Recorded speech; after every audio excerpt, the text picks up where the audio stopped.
Hi, I hope all is well with you and that you're staying safe. Unfortunately, when I wish us all to stay safe, I'm not sure if I'm referring to Corona or to the unfortunate physical dangers that lurk literally all over the world.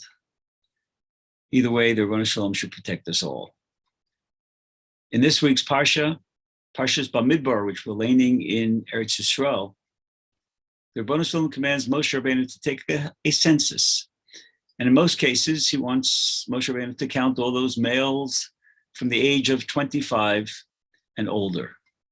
However, for Shevet Levi, he wanted Moshe Rabbeinu to count all the male children that are 30 days and older.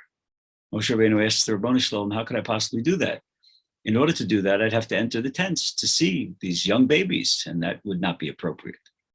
So the Rebbeinu Shalom answers Moshe Rabbeinu and says, don't worry about it. You just go to each tent, stand outside, and I will tell you how many children are in that tent. The obvious question that arises is, well, if the Rebbeinu Shalom is going to tell Moshe Rabbeinu how many children are in each tent, then why does Moshe Rabbeinu have to go through that trouble of going from tent to tent to tent? And I heard a wonderful mashal from Rabbi Zechariah Wallerstein Zatzal many, many years ago. And he told of a wise ruler whose daughter had reached marriageable age. And he wanted to find a young man as a husband for his daughter who would be resourceful and would be a dedicated husband.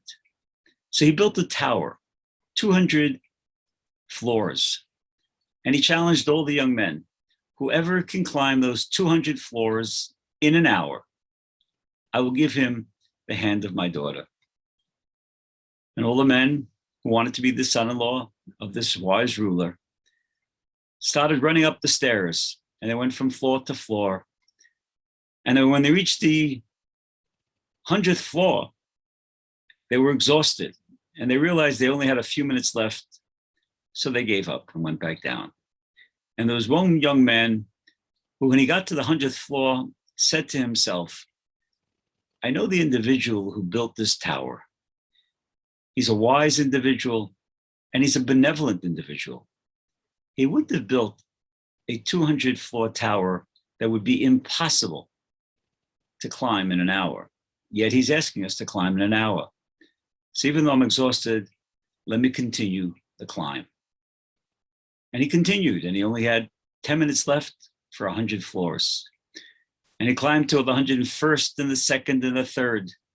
And when he got to the 105th floor, he found an elevator, got into the elevator, and it whisked them all the way up to the top of the 200-floor tower.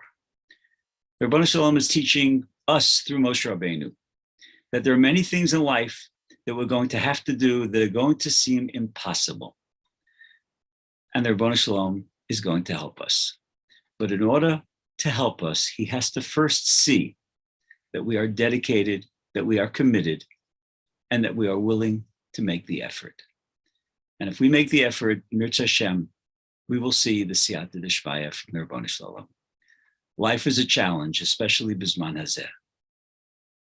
We have to continue to have the faith, the Emunah, the Bitachon in the Rebbeinu Shalom, that if we do what he wants us to do, then in Mirza Hashem, he will protect us, he will cause us to be successful, and he will only give us blessings in our lives.